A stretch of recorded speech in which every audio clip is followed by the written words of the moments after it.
हिंदू हूँ कि मुसलमान हूँ, नौकरी करता हूँ कि व्यापार करता हूँ, डजंट मैटर। असली चीज क्या है? मेरे जीवन का दुख का अंत हो, मेरे मन की जलन मिटे, मन में शीतलता का अनुभव, उत्तप्त मन न हो। ये कैसे होगा? असली चीज तो यही है ना। और ये कोई नहीं है जो आपके लिए करे। आप ध्यान दो इस चीज को। आप ये सोचते होंगे कि मुझे कोई आशीर्वाद देगा, किसी की कृपा होगी, कोई मुझे यह दे देगा, वह दे देगा। ऐसा नहीं। दुख और सुख या शांति या अशांति वो कहीं बाहर से थोड़े आता है कि बाहर से आता है। और ऐसा नहीं है कि हम एक जगह छोड़कर दूसरी जगह चले जाएं, तीसरी जगह चले जाएं तो मानो हम दुख से पीठ छुड़ा लेंगे। स्थान बदल देंगे तो दुख छूट जाएगा। जिन संबंधों में रहते हैं, जिस परिवार में रहते हैं, उसको छोड़ देंगे, दुख से छुटकारा मिल जाएगा।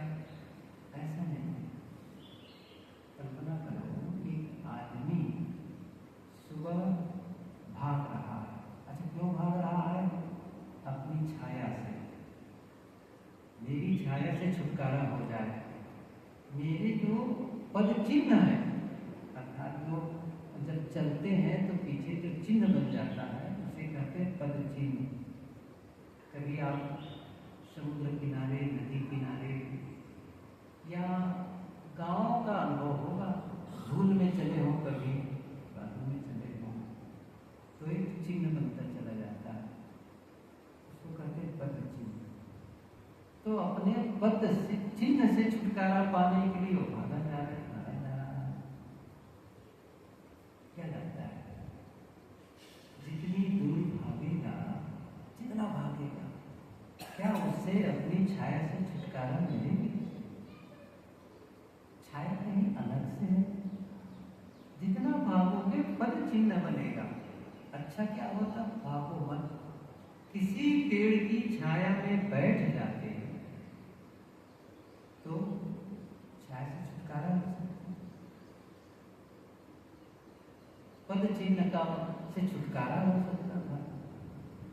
ऐसे ही है, हम दुख से छुटकारा के लिए भागे, मंदिर जाएं, मस्जिद जाएं, तीर्थों में जाएं या किसी साधु महात्मा के पास जाएं, छुटकारा मिलेगा। क्योंकि दुख हमारे जीवन शैली का परिणाम है, सुख हमारे जीवन शैली का परिणाम है और कुछ नहीं। जैसे कोई बीमारी है, अभी मुझे बीमारी कहीं बाहर से आती है, जिसको कहते हैं ना वायरल डिसीज। चलो ठीक है, बाहर से कुछ ऐसा वातावरण बना और जिससे मलेरिया है, डेंगू है या इस प्रकार से होती है। अब होता क्या जाने उसको, वो सप्ताह भर 10 दिन में खत्म भी हो जाती है। लेकिन जो बड़ी बीमारियां होती हैं उसको कहते हैं लाइफ स्टाइल डिसीज, जीवन शैली का रोग। तो जीवन शैली ही ऐसी हो जिससे रोग बन रहा हो तो क्या करना पड़ेगा? जीवन शैली को ही बदलना पड़ेगा। वो अपना ही बनाया है, दूसरे का बनाया नहीं है। हम सब अपने जीने के ढंग को बदलना नहीं चाहते हैं और दूसरों को बदलना चाहते हैं। या तो लोगों को बदलना चाहते हैं या परिस्थितियों को बदलना चाहते हैं। और क्या होता है, हम बहुत मेहनत करते हैं लोगों को बदलने के लिए, लोग बदलते नहीं। बहुत मेहनत करते हैं दुनिया को बदलने के लिए, परिस्थिति को बदलने के लिए, परिस्थिति बदलती नहीं। सरल उपाय क्या था, अपने को बदल देते हैं।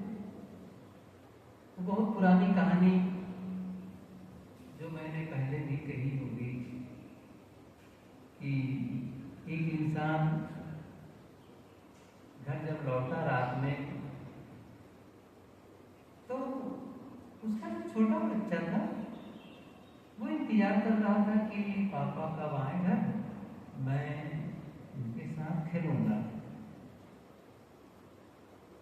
जब वो घर लौटा तो अपने साथ में बहुत सारे फाइल रजिस्टर लेकर के आया, क्योंकि ऑफिस में काम इनकम्प्लीट थे।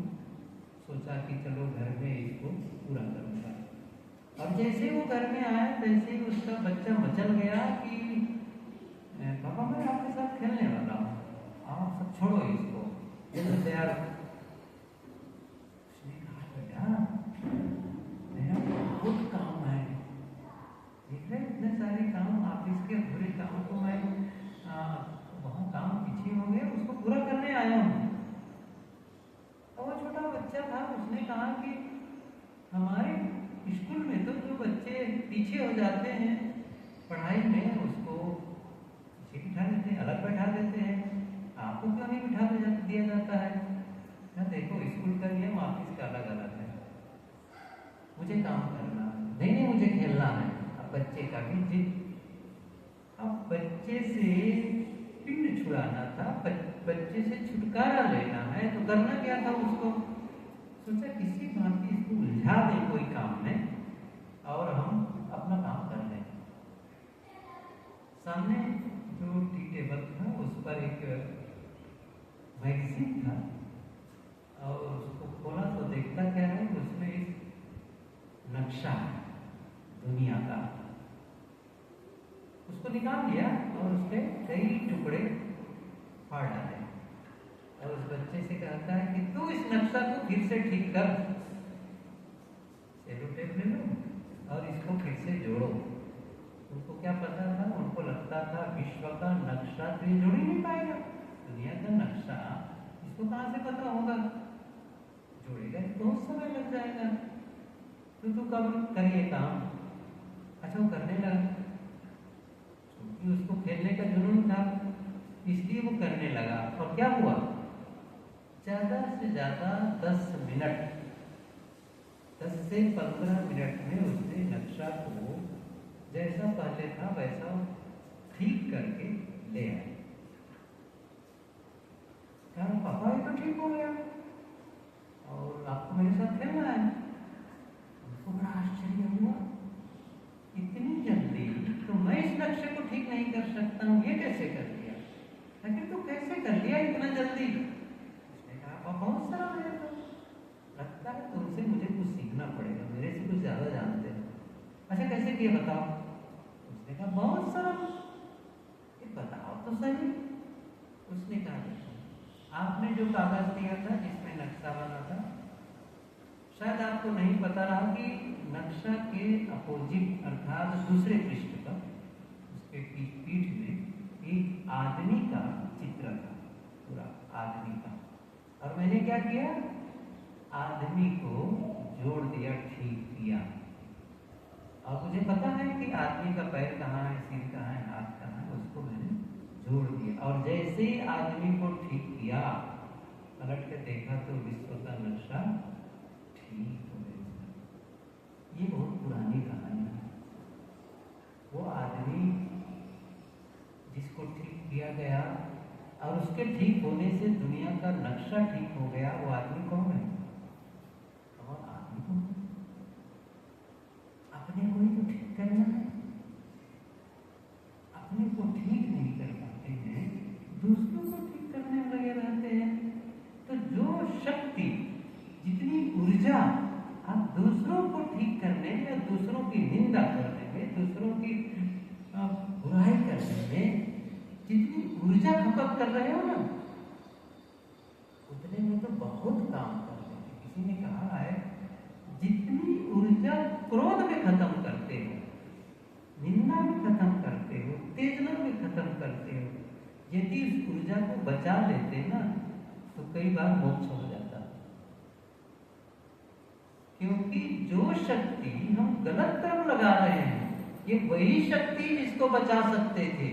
जैसे मैं उदाहरण दूं आपको, एक आदमी नौकरी करता है, पैसा कमा के लाता है, लेकिन बच्चों के फीस के लिए और बिजली का बिल देने के लिए पैसे ही नहीं बचता है, पैसा बचता ही नहीं, और कर्ज में डूबा रहता है। अच्छा, क्या करता है? कमा करके लाता है, शराब पी लेता है, नशा कर लेता है, और कर लेता है।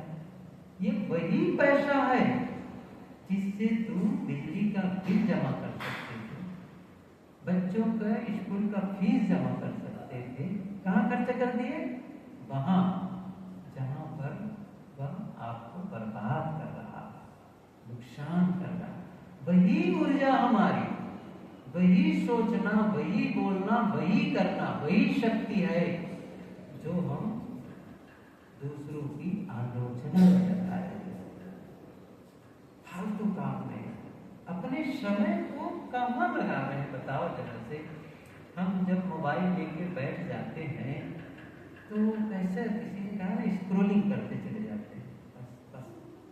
और यदि 24 घंटे में देखोगे ना, तो एक पैदल कोई चले आदमी तो मानो 5 किलोमीटर चल दे, वो इतना वो चलाते चलते देखता है। फिर उसके बाद किसी साइड में गया, उसको देखा, उसको देखा, गया तो चलो 10 मिनट देखूंगा, पता ही नहीं चला घंटा बीत गया। अब वो समय बचता,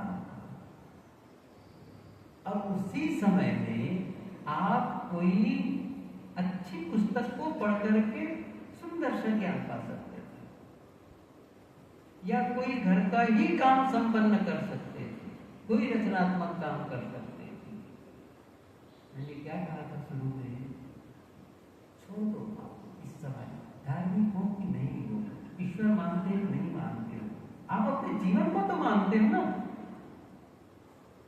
आप अपने जीवन को तो मानते हो, आपका जीवन तो है, आप तो रहेंगे।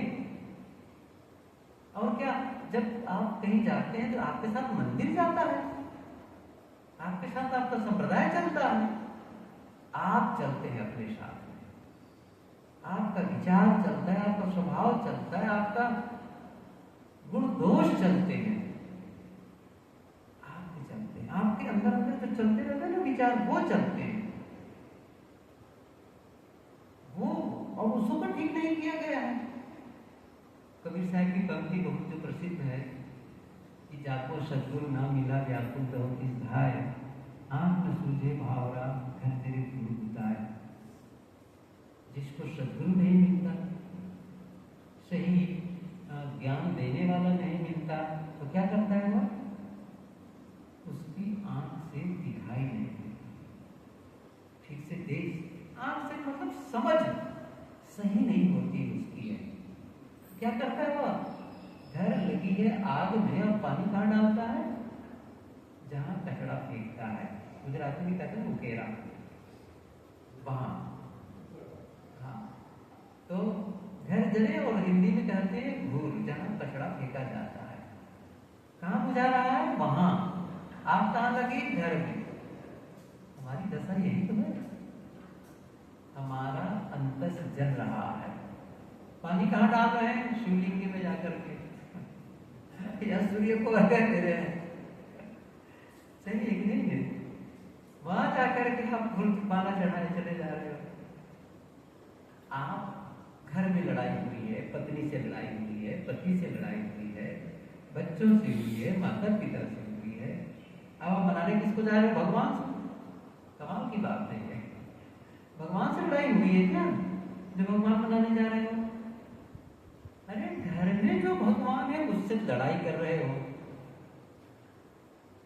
अभी देखो थोड़ी दिन में तो गणेश जी आने वाले हैं, फिर कृष्ण आने वाले हैं, देखना घर घर कितना वो चलेगा और कैसे नाच होगी वो होगी।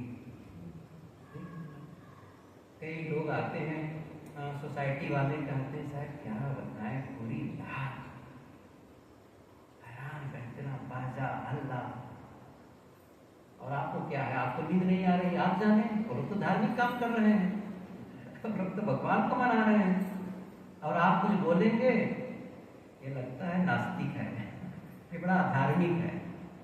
देखिए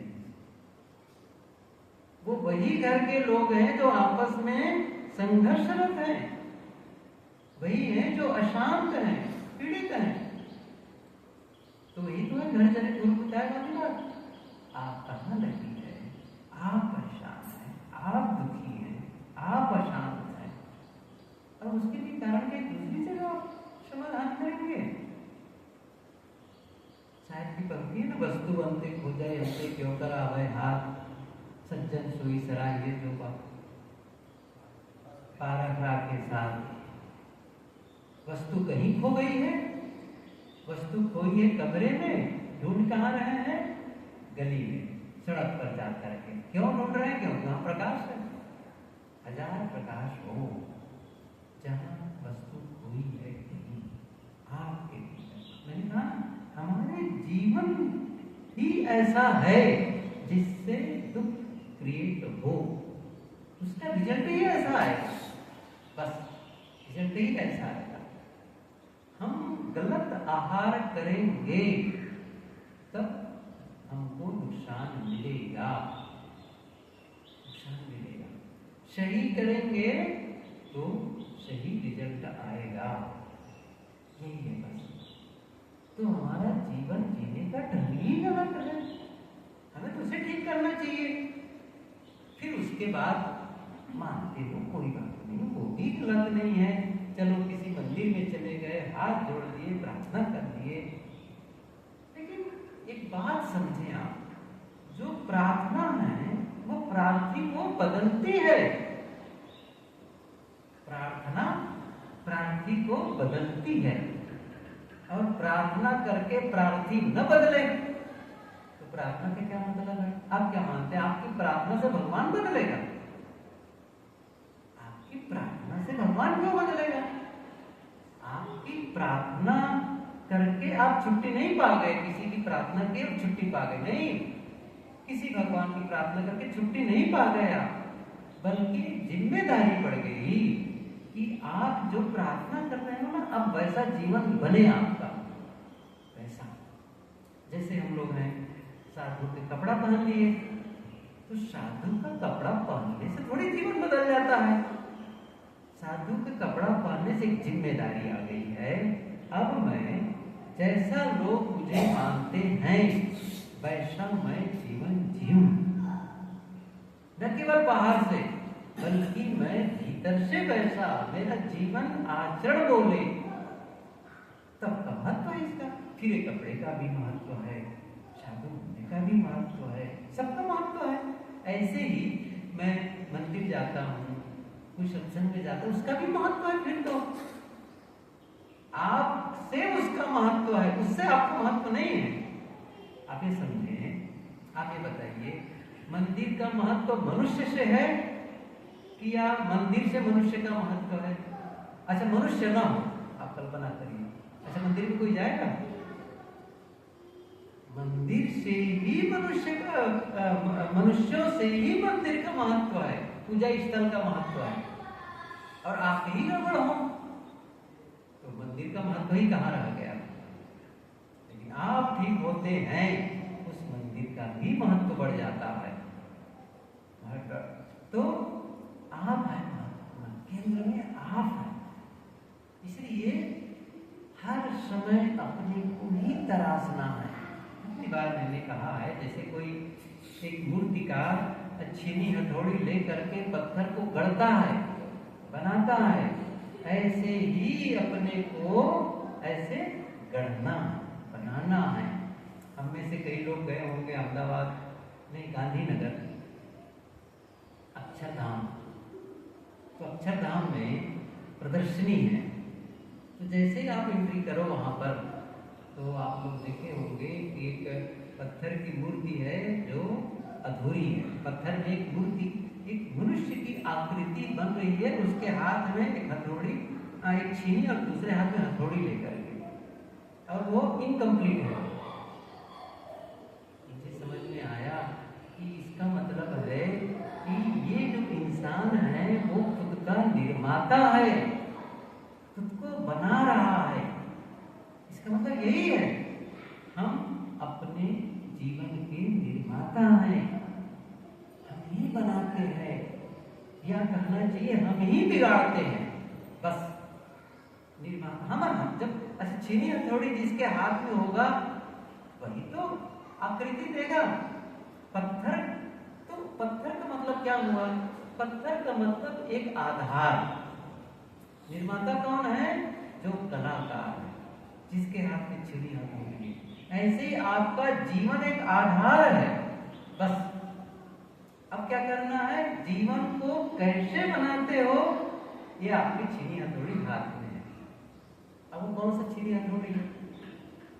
वो कौन सा है जिससे आप जीवन को बनाते हैं? जो मैंने अभी कहा थोड़ी देर पहले, वो वही है, आपका सोचना, आपका बोलना और आपका करना। यही वो टूल्स हैं, वही औजार हैं जिससे या तो जीवन को बनाते हैं या फिर बिगाड़ते हैं। गलत तरीके से उसका उपयोग करते, बताइए हम लोगों को कोई वो छीनी हथौड़ी दे दे, हम लोग क्या करेंगे? हम लोग तो बिगाड़ेंगे ना उसको। जो कुछ वो बनाए भी रहेगा ना, थोड़ा बहुत कोई मूर्तिकार जो कलाकार बना दे रहेगा, हम लोग को कोई दे दे ना, हम क्या करेंगे? हम उसके कान को तोड़ देंगे, हम उसकी नाक को तोड़ देंगे, उसकी आंख को फोड़ देंगे, इतना क्रूप कर देंगे उसको कि वो आकृति ही सही नहीं दिखेगी, नहीं दिखेगी। ऐसे ही है, हमें कुदरत की ओर से एक सुंदर रूप मिला है इंसान का, बहुत सुंदर रूप। मनुष्य का होना बड़ी बात है। यदि हम में से कोई पशु पक्षी होते, कीड़े मकोड़े होते, अब यही देखो हम लोग कीड़े का जाता है तो बार बार उसको, कीड़े को ऐसा पकड़ते हैं, कागज के ऊपर चढ़ा करके उसको बाहर फेंकते हैं। हम इंसान है, अब यहाँ इंसान है, बैठे सम्मान से, आपको भी बैठने की व्यवस्था, हमारे लिए बैठने की व्यवस्था। अब इसको फिर से बिगाड़े। पत्थर में संभावना थी, ऐसे ही हम सब में संभावना है। हमें क्या करना है? वो बनाना है, निर्मित करना है। दुख बना रहे हैं, ये हमारे ऊपर है। सुख बनाएंगे, ये हमारे ऊपर है। अशांति का निर्माण कर रहे हैं, हमारे ऊपर है। शांति का निर्माण करते हैं, हमारे ऊपर है। बीमारी का निर्माण करते हैं, हमारे ऊपर है। स्वास्थ्य का निर्माण करते हैं, हमारे ऊपर है। सब तो अपने ऊपर है। किसके पास जाओगे कहने के लिए? कोई आपके ऊपर आने वाला नहीं है, कोई आपकी रक्षा करने वाला नहीं है। कोई बाहर से रक्षा कर देगा, जैसे आपके घर के लोग हैं, आप अस्वस्थ हो गए, आपको डॉक्टर के पास ले जाएंगे, आपकी सेवा कर देंगे, आपके कपड़े धो देंगे, सब ठीक है। लेकिन जो असली चीज है अंदर, आपकी फीलिंग्स, वो आपको बदल देंगे।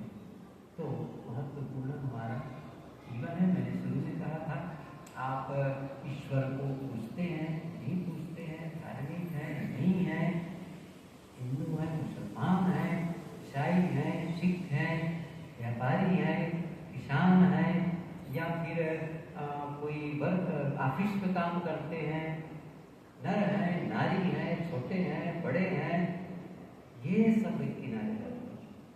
पिता है, पुत्र है, सब एक किनारे।